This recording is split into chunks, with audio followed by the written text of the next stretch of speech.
جس شخص نے اللہ جل شانہ کی وحدانیت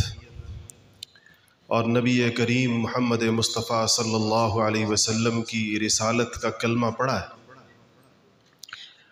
اور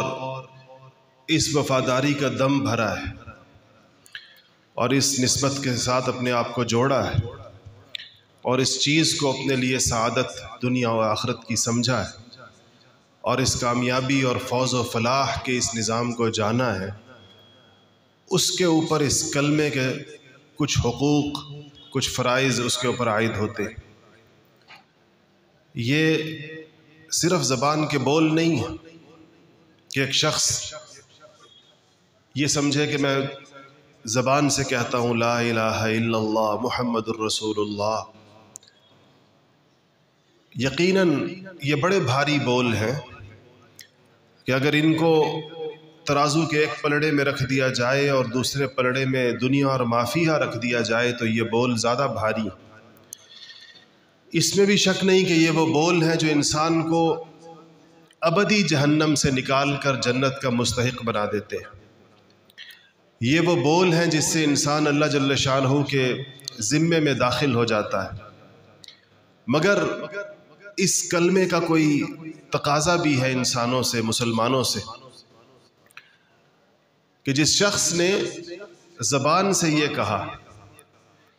کہ لا الہ الا اللہ، کہ دنیا میں کوئی معبود نہیں، دنیا میں کوئی حاجت روا نہیں، دنیا میں کوئی مشکل کشا نہیں، دنیا میں کوئی عبادت و استعانت کے لائق نہیں سوائے اللہ جل شانہ کے، تو سوال یہ پیدا ہوتا ہے کہ یہ بات اس کے زبان کے بول ہیں یا اس کے دل کی آواز ہے، اور اس فرق کو سمجھنا بالکل دشوار نہیں ہے۔ زندگی میں بار بار وہ امتحان آتا ہے جس میں یہ پتہ چل جاتا ہے کہ کلمہ زبان سے پڑھا ہے یا دل سے پڑھا ہے۔ حضرات صحابہ رضوان اللہ تعالی علیہم اجمعین نے اسی امتحان میں اپنے آپ کو کامیاب ثابت کیا تھا، اور ان کی کامیابی پر خود زبان رسالت سے اور پھر اللہ جل شانہ کی جانب سے ان کو سند دی گئی تھی اس کامیابی کی۔ قرآن میں کسی اعرابی نے یہ پڑھا کہ من المؤمنین رجال صدقوا ما عاہدوا اللہ علیہ فمنهم من قضى نحبه ومنهم من ينتظر وما بدلوا تبدیلا۔ تو اس کو پتا تھا کہ اللہ کا کلام ہے، تو اس نے آ کر رسول اللہ صلی اللہ علیہ وسلم سے یہ پوچھا کہ یا رسول اللہ، قرآن کے اندر ہے کہ من المؤمنین رجال صدقوا ما عاہدوا اللہ علیہ، کہ اس آپ کا جو مجمع ہے، ظاہر ہے اس وقت مومنین کا مجمع وہی تھا جو رسول اللہ کے گرد موجود تھا، کہ آپ کا جو مجمع ہے اس مجمع میں کچھ ایسے لوگ ہیں جن کے بارے میں اللہ جل شانہ نے یہ فرمایا کہ انہوں نے اپنا عہد پورا کر دیا۔ صدقوا ما عاہدوا اللہ علیہ، اپنا عہد پورا کر دیا۔ یہ عہد کیا ہے؟ کون سا عہد تھا جو انہوں نے پورا کیا اور اس کے پورا کرنے پر اللہ کی طرف سے ان کو سند عطا ہو رہی ہے، اللہ تعالیٰ اس کی گواہی دے رہے ہیں کہ ان لوگوں نے عہد پورا کیا؟ تو اعرابی نے پوچھا حضور سے کہ یا رسول اللہ، کون سے لوگ ہیں جن کے بارے میں اللہ پاک نے یہ فرمایا ہے قرآن کے اندر؟ آپ نے صرف نظر فرمایا، جواب نہیں عنایت کیا، مجلس جلتی رہی۔ اتنے میں مسجد کے دروازے سے سیدنا طلحہ ابن عبید اللہ رضی اللہ تعالی عنہ، جو احد کی جنگ کے بہت بڑے سپوت تھے، حضور نے کہا تھا الیوم کلہ لطلحہ، آج کا دن تو سارا طلحہ کا دن تھا۔ سیدنا طلحہ جب حضور کو احد کے دن اٹھا کر اوپر غار کی طرف پہاڑ میں لے کر جا رہے تھے تو آپ کی زبان مبارک پر یہ ارشاد تھا کہ وجبت وجبت، طلحہ پر جنت واجب، طلحہ پر جنت واجب۔ تو اتنے میں طلحہ ابن عبید اللہ مسجد کے اندر داخل ہوئے تو آپ نے پوچھا کہاں گیا وہ شخص جس نے ابھی مجھ سے یہ پوچھا تھا کہ من المؤمنین رجال صدقوا ما عاهدوا اللہ علیہ، اس کا مصداق کون ہے؟ کدھر ہے وہ؟ لوگوں نے کہا یہ بیٹھا ہے۔ آپ نے اس سے کہا تم نے جو پوچھا تھا کہ اس کا مصداق کون لوگ ہیں، یہ اس کا مصداق ہے، یہ طلحہ ہے مسجد کے اندر۔ انہوں نے اپنا عہد پورا کیا اللہ تعالیٰ کے ساتھ۔ تو میرے عزیزوں اور دوستوں، ہم نے بھی ایک عہد، اللہ، یہ صرف صحابہ کا عہد الگ سے تو نہیں تھا، صحابہ نے کوئی الگ سے کلمہ نہیں پڑھا تھا، صحابہ کا اللہ کے ساتھ کوئی علیحدہ میثاق نہیں ہوا تھا۔ یہی اسلام میں داخلے کا جو عہد ہے، لا الہ الا اللہ محمد الرسول اللہ، اشہد ان لا الہ الا اللہ وحدہ لا شریک لہ واشہد ان محمدا عبدہ ورسولہ، یہ جو عہد ہے، میثاق ہے اللہ تعالیٰ کے ساتھ، اس کے تقاضے ہیں جو مسلمانوں کی طرف متوجہ ہوتے ہیں۔ اس کے بعد ایک زندگی ہے جس کا مسلمان وعدہ کرتا ہے اللہ جل شانہ کے ساتھ کہ میری زندگی پر توحید کے اثرات نظر آئیں گے، میرے دل پر، میرے دماغ پر، میرے افکار پر، میرے نظریات پر، میرے خیالات پر توحید کے اثرات نظر آئیں گے، اور میری زندگی اور میرے اعمال پر رسالت اور نبوت کے انوارات نظر آئیں گے۔ یہ وہ وعدہ ہے جو ہر مسلمان نے اللہ جل شانہ کے ساتھ گویا کہ کیا ہوا ہے، اور ایک واسطے سے بالواسطہ یہ وہ عہد ہے اور یہ وہ بیعت ہے جو کہ ہر مسلمان کی محمد مصطفیٰ صلی اللہ علیہ وسلم کے ہاتھ پر ہے۔ بیعت بھی عہد ہی وہ کہتے ہیں، واسطوں کے ساتھ۔ یعنی اگر آپ غور کریں کہ ہمیں تو کلمہ موروثی ملا، لیکن جن لوگوں کے آباء و اجداد مسلمان ہوئے ہیں، تو جن ہاتھوں پر مسلمان ہوتے ہیں تو یہی عہد کیا جاتا ہے، یہی شہادت پڑھوائی جاتی ہے اسلام لانے والے کو، اسی کو تازہ کیا جاتا ہے۔ اسی لیے آپ نے دیکھا ہوگا کہ مشائخ بیعت کے الفاظ جب کہلواتے ہیں تو اس میں بھی ادھر سے ہی کہتے ہیں کہ کہو لا الہ الا اللہ محمد الرسول اللہ، کہ اپنے اس عہد کو تازہ کرو۔ تو یہ عہد ایک زندگی کی ضمانت ہے، در حقیقت ایک خاص قسم کی زندگی کا تقاضا کرتا ہے۔ عقائد میں، نظریات میں، سوچ و فکر میں، دل و دماغ میں انسان کے اسلام کی اہمیت کیسے ہوگی، اور پھر اس کے اعمال میں اس کی جھلک کیسے نظر آئے گی۔ اور زندگی جب بھی اس کا امتحان لے گی، جب بھی اس کے سامنے دو راہیں آئیں گی، ایک اللہ اور اس کے رسول کا بتایا ہوا رستہ، اور دوسرا اس کی خواہشات اور اس کے نفس اور شیطان اور گمراہی اور کفر کا رستہ، اس وقت وہ کیا فیصلہ کرتا ہے، اس کو کلمے کی حقیقت کتنی نصیب ہوئی ہے، یہ اس کا اس وقت کا فیصلہ طے کر لیتا ہے۔ یہ امتحان دن میں بار بار آتا ہے، ہر شخص کی زندگی میں کبھی بڑا امتحان آتا ہے، کبھی چھوٹا۔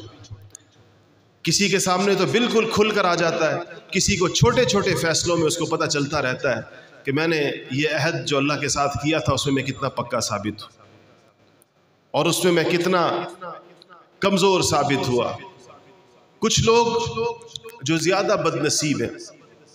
اسلام لانے کے بعد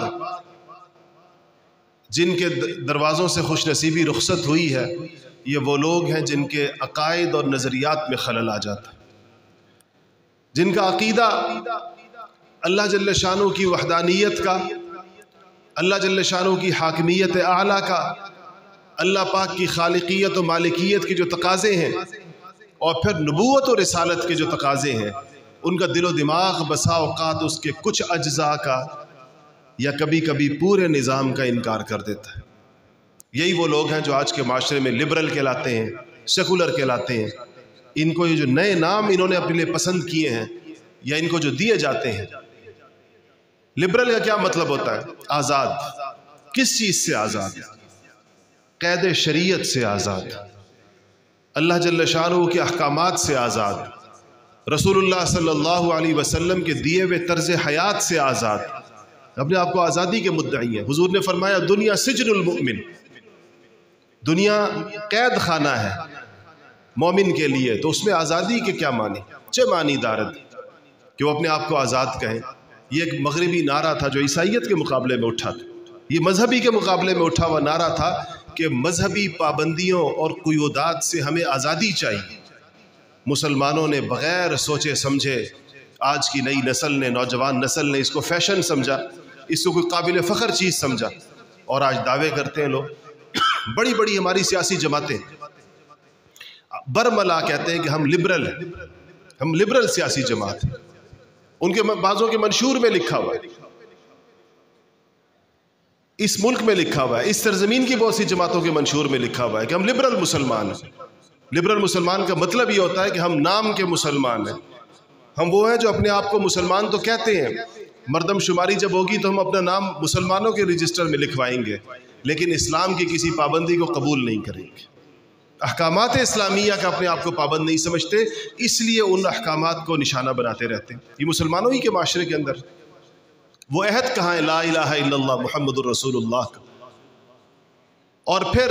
یہ تو ایک میں نے عرض کیا کہ یہ بڑی بدبختی، بڑی بدنصیبی، بڑی شقاوت جس کی ہو اس کی نوعیت تو یہ ہے۔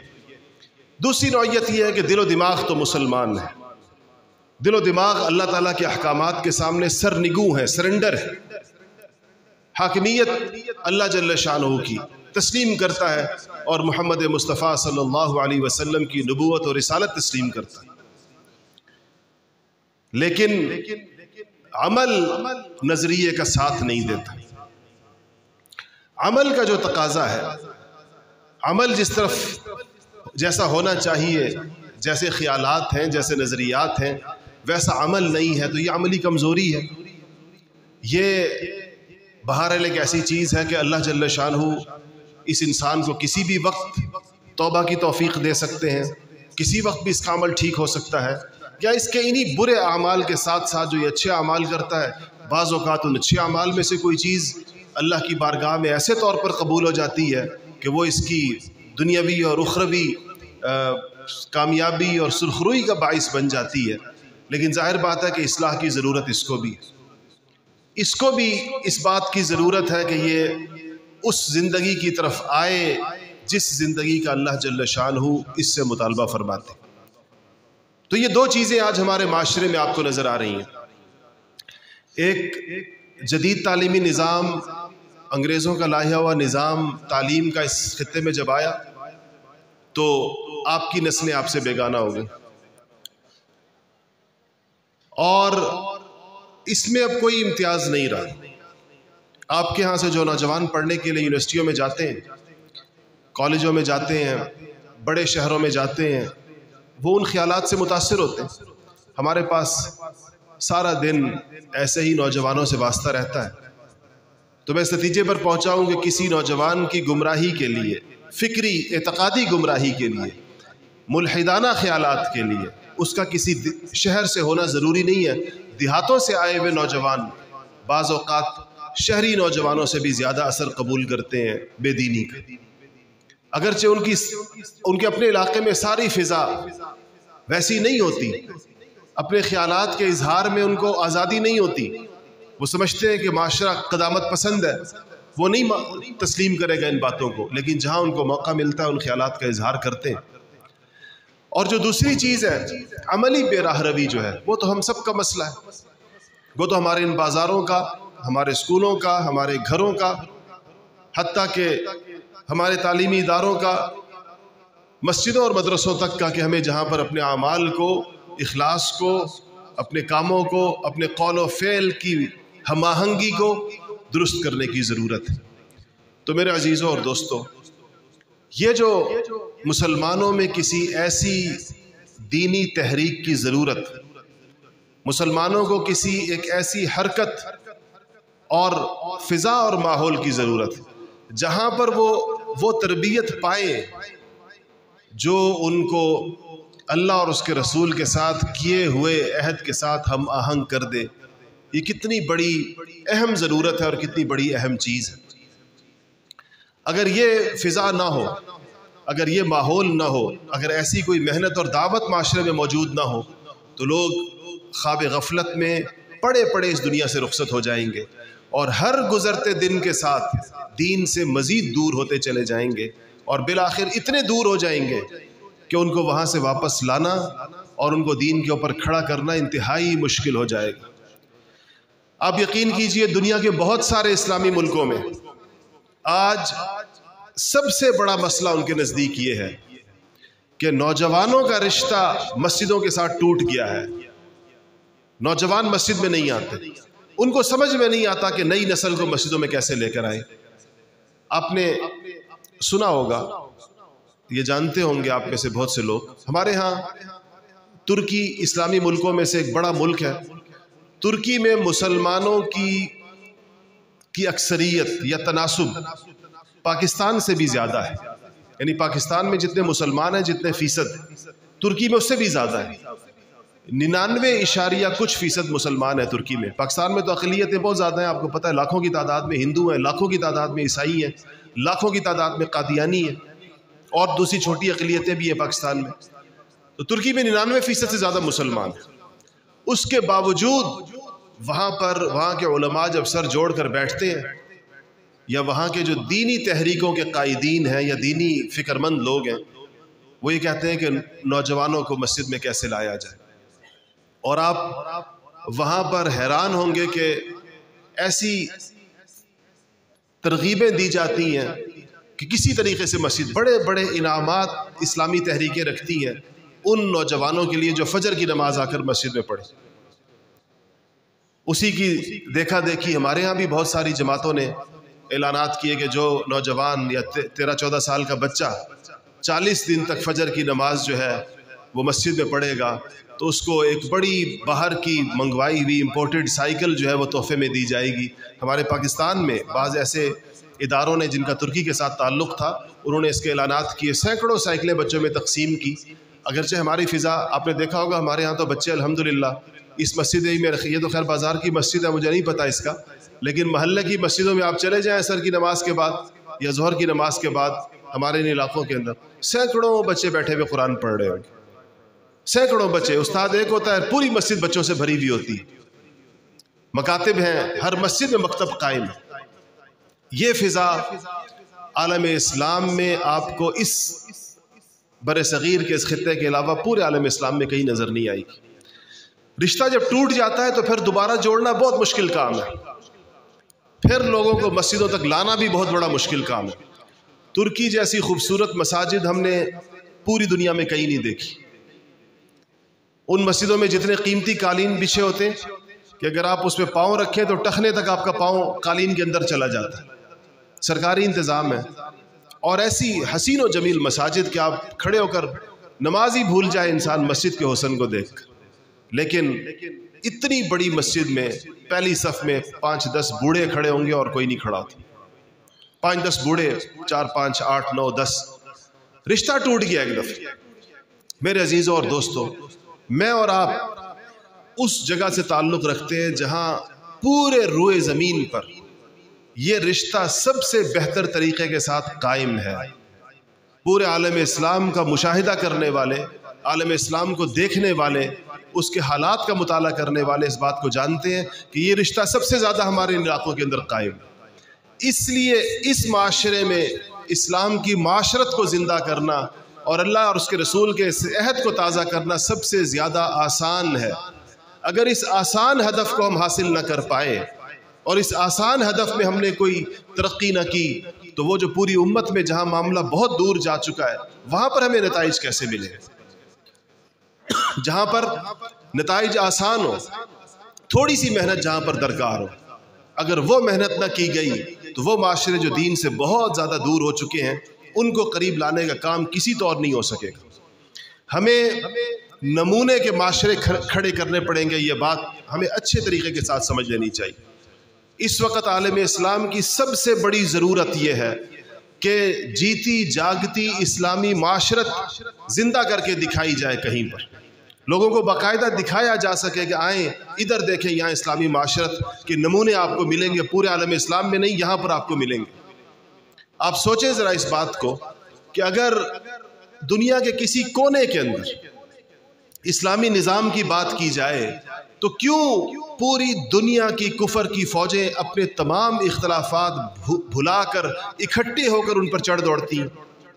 حالانکہ وہ دنیا سے کٹے ہوئے علاقے ہیں. ادھر کسی نظام کے آنے کا ان پر کوئی اثر نہیں پڑتا.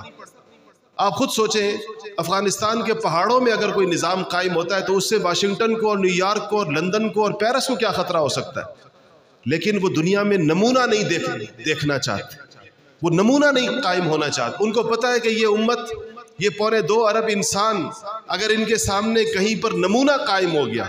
اس سے ان کے پست حوصلے پھر سے بلند ہو جائیں گے، اس سے ان کا بھولا ہوا سبق ان کو پھر سے یاد آ جائے گا، یہ دوبارہ سے اپنی عظمت رفتہ کے خواب دیکھنا شروع کر دیں گے۔ ان کی اتنی شاندار ماضی 1000 سال کا جو ہم نے بڑی مشکل سے کھرچ کے ان کے دماغوں سے نکالا ہے، وہ دوبارہ ان کے دماغوں کے اندر تازہ ہو جائے گا اگر ان کے سامنے نمونے کھڑے ہو گئے،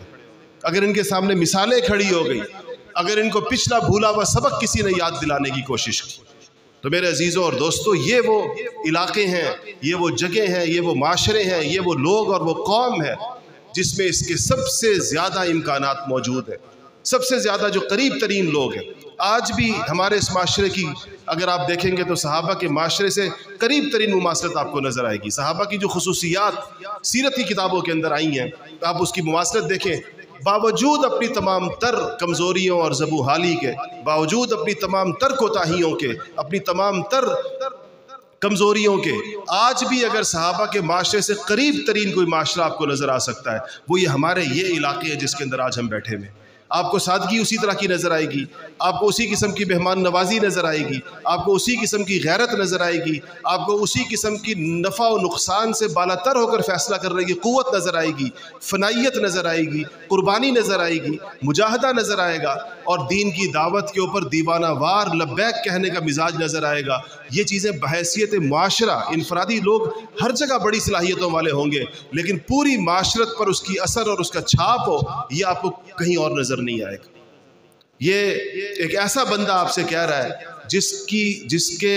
مطالعے اور مشاہدے کا مرکز ہی یہ چیزیں ہیں، جس کو پڑھنا، جس کو سماج، تہذیب، کلچر، قوموں کے عروج و زوال، اسی سے دلچسپی رہی ہے پچھلے 20-25 سالوں میں، اور اسی کا مطالعہ اور مشاہدہ کیا ہے۔ یہ چیز آپ کو کہیں اور اس طرح کی نظر نہیں آئے گی۔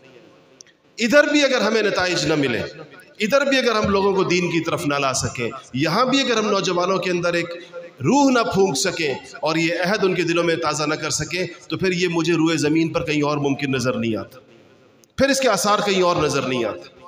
یہ علماء کی ذمہ داری ہے بنیادی طور پر۔ آپ مجھے معاف کر دیجئے اس بات کے کہنے میں کہ اس میں شدید کوتاہی ہمارے طبقے سے ہوئی ہے۔ ہم نے اونچا ہدف ہی نہیں رکھا لوگوں کے سامنے، ہم نے لوگوں کے سامنے وہ چیز نہیں رکھی جس کے اوپر لوگوں کو بلانا چاہیے۔ ہمارے اہداف چھوٹے ہیں، ہمارے ذہن چھوٹے ہیں، ہماری دعوتیں چھوٹی ہیں، ہم معمولی چیزوں کی طرف لوگوں کو بلاتے ہیں۔ ہم ایک جلسہ کر کے خوش ہو جاتے ہیں، اس میں کوئی ایک گاڑی بھر کر لے گئے تو ہمارے نزدیک کامیابی ہو جاتی ہے اس کے نزدیک۔ اگر ان اہداف کے ساتھ ہم نے معاشرے پر کام کرنا ہے تو پھر اس کے یہی نتائج ہوں گے جو ہمیں آج تک ملے۔ اگر ہم اونچا ہدف رکھ کر ایک ایک فرد کو ویسا بنانے کی کوشش کریں، اس نہج پر اس کی تربیت کریں جیسے رسول اللہ صلی اللہ علیہ وسلم نے حضرات صحابہ کی تربیت کی تھی، اور اس کے لیے سب سے پہلے ہمیں خود اپنی تربیت کی ضرورت ہے۔ اس لیے میں اس کو ایک بہت غنیمت موقع سمجھتا ہوں، وہ ختم ہو گیا، اس لیے اپنی بات ختم کرتا ہوں کہ اس کو بڑا غنیمت موقع سمجھتا ہوں کہ اگر ایسی تربیت کے مواقع کہیں پر دستیاب ہو، ایسی شخصیات کہیں پر دستیاب ہو، اللہ جل شانہ کا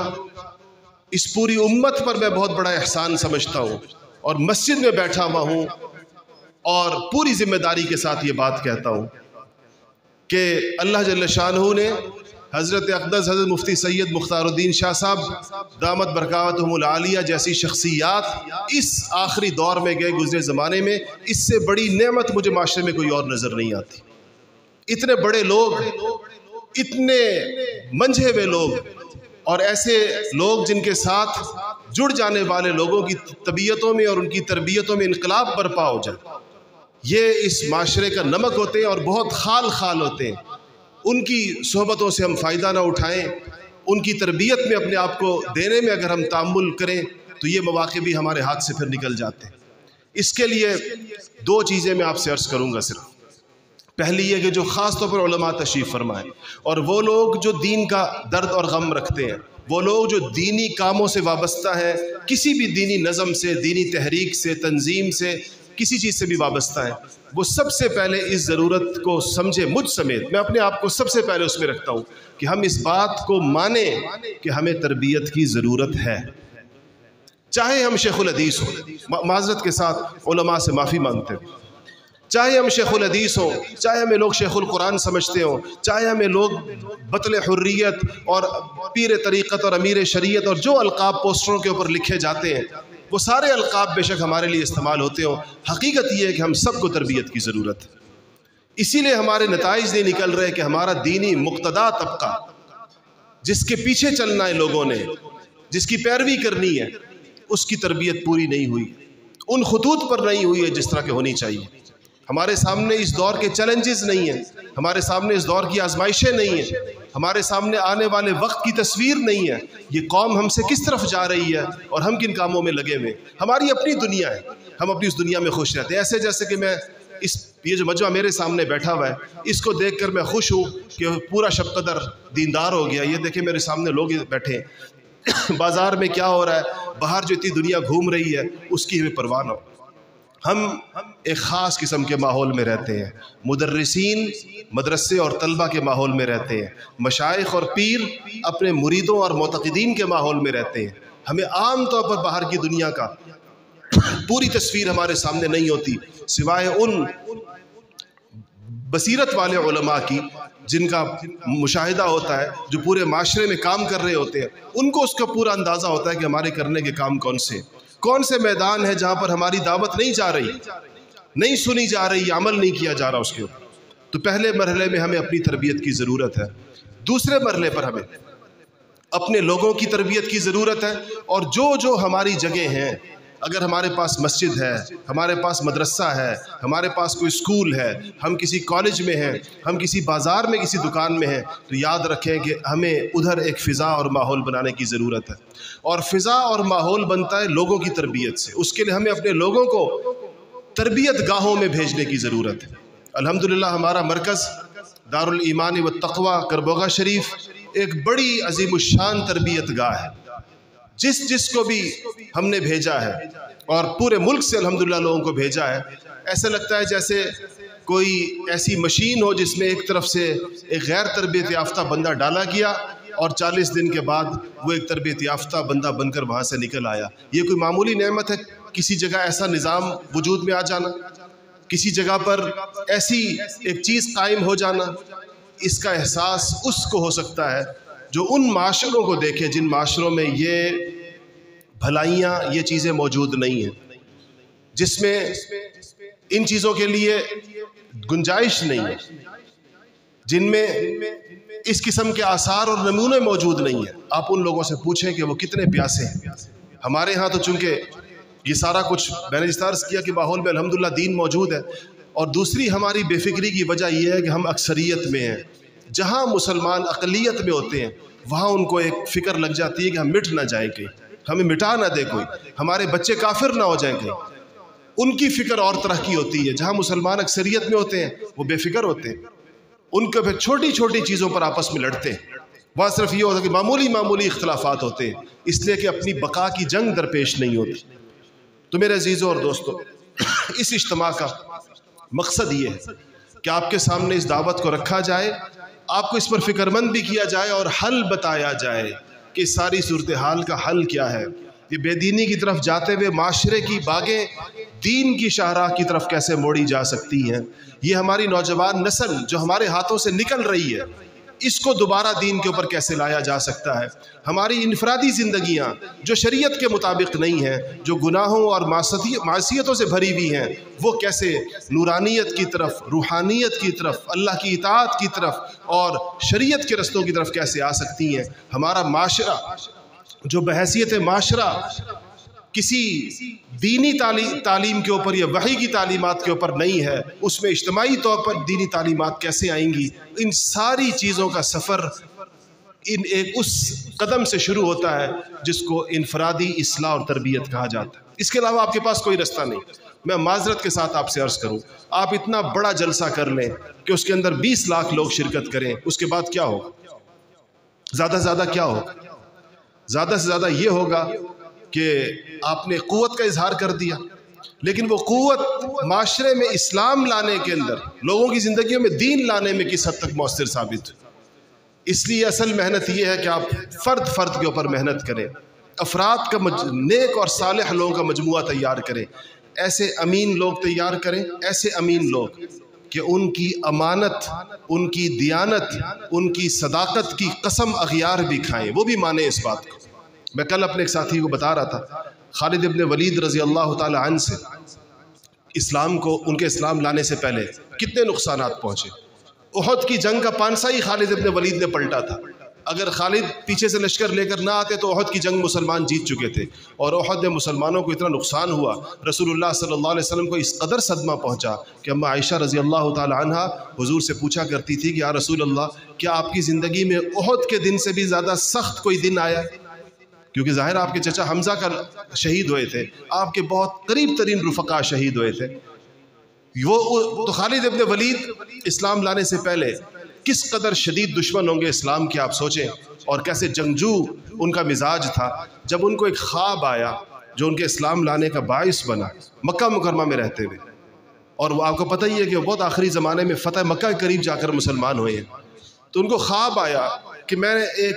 تنگ جگہ میں ہوں، اندھیری جگہ میں ہوں، اور وہاں سے میں کسی وسعت والی جگہ میں داخل ہو جاتا ہوں، کھلی جگہ میں داخل ہو جاتا ہوں، روشنی میں داخل ہو جاتا ہوں، کسی نور سے ظلمت سے نور میں داخل ہو جاتا ہوں۔ تو کہتے ہیں کہ میں نے یہ سوچا کہ اس خواب نے مجھے پریشان کیا، میں نے سوچا کہ اگر مدینہ جانے کا موقع ملا تو ابوبکر صدیق سے جا کے اس کی تعبیر پوچھوں گا۔ اسلام نہیں لائے ابھی، لیکن یہ ان کو پتا تھا کہ اس معاشرے میں سب سے سچا انسان ابوبکر صدیق رضی اللہ تعالیٰ عنہ ہے، اس لیے کہ خواب کی تعبیر سچوں سے پوچھی جاتی ہے۔ سورہ یوسف میں ایھا الصدیق افتنا فی 7 بقرات سمان، وہاں پر بھی ان قیدیوں نے یوسف علیہ السلام کو جو خطاب کیا تھا ایھا الصدیق کہہ کر خطاب کیا تھا، اور یہاں بھی خالد ابن ولید نے کہا کہ میں ابوبکر صدیق سے پوچھوں گا کہ اس خواب کی تعبیر کیا ہے۔ کافر ہونے کے باوجود، اسلام کا اتنا بڑا دشمن ہونے کے باوجود، صدیق کی صداقت پر خالد کا یقین تھا۔ ہمیں ایسے لوگ جب تک اپنے معاشرے، ٹھیک ہے صدیق اکبر جیسا معیار ممکن نہیں ہے، وہ تو افضل البشر ہیں بعد الانبیاء، لیکن کیا ہماری جو دینی تربیت ہے، ہم سب اس پہ اپنے گریبانوں میں منہ ڈال کر سوچیں، کیا ہماری دینی تربیت سچے لوگ پیدا کر رہی ہے، امین لوگ پیدا کر رہی ہے، جن کے ہاتھوں کے اوپر کروڑوں اربوں روپے رکھ کر آپ مطمئن ہو کہ ایک پائی کی خیانت نہیں ہو سکتی؟ کیا حب جاہ سے، حب مال سے، شہرت کے شوق سے، ناموری کے شوق سے، عہدوں کے شوق سے، منصبوں کے شوق سے پاک دل، پاک قلوب پیدا ہو رہے ہیں؟ اگر نہیں پیدا ہو رہے تو یاد رکھیے کہ پھر یہ محنت خود اصلاح کی محتاج ہے۔ اس محنت میں مسئلہ ہے کوئی جس سے ایسے لوگ تیار نہیں ہو رہے۔ اس لیے عام معاشرے میں ایسے لوگ تیار کرنے کے لیے ہمیں وہ مراکز اور ماحول چاہیے جہاں پر جا کر لوگوں میں یہ تبدیلی واقع ہو۔ تو الحمدللہ دارالایمان والتقویٰ کربوگا شریف میں اس چیز کی محنت اور کوشش ہو رہی ہے، ایسے لوگ اور ایسے افراد تیار کرنے کی کوشش ہو رہی ہے کہ ایسے لوگ معاشرے میں بڑھائے جائیں اور ہر طبقے سے ایسے لوگ پیدا کیے جائیں، انہی کے ذریعے سے اس معاشرے میں آنے والے وقتوں میں کسی خیر اور بھلائی کی توقع رکھی جا سکتی ہے۔ یہ اجتماع آپ کے دلوں میں اس بات کی اہمیت اور اس محنت کی عظمت پیدا کرنے کے لیے منعقد کیے جاتے ہیں۔ اسی لیے یہاں پر آپ کی خدمت میں آ کر یہ بات پیش کی جاتی ہے، اور اس کا طریقہ یہ ہے کہ آپ جتنے حضرات یہاں پر تشریف فرما ہیں اس چیز کو اپنی زندگی میں، اپنے معاشرے، اپنے ماحول، اپنے گرد و پیش، اپنی فضا میں اس کو لانے کے لیے کم سے کم 40 دن دارالایمان کربوگا شریف میں لگانے کی نیت کر لیں انشاءاللہ۔ تو سب کی نیت ہے انشاءاللہ؟ کس کس کی نیت ہے صحیح بات دل سے مجھے بتائیں، کس کی نیت ہے کہ 40 دن انشاءاللہ لگائیں گے اور جلد از جلد لگائیں گے؟ اس میں ہم کسی بہانہ بازی، لیت و لال اور تاخیر سے کام نہیں لیں گے، اس کی کوشش کریں گے انشاءاللہ۔ اللہ مجھے اور آپ کو عمل کی توفیق نصیب فرمائے۔ وآخر دعوانا الحمدللہ۔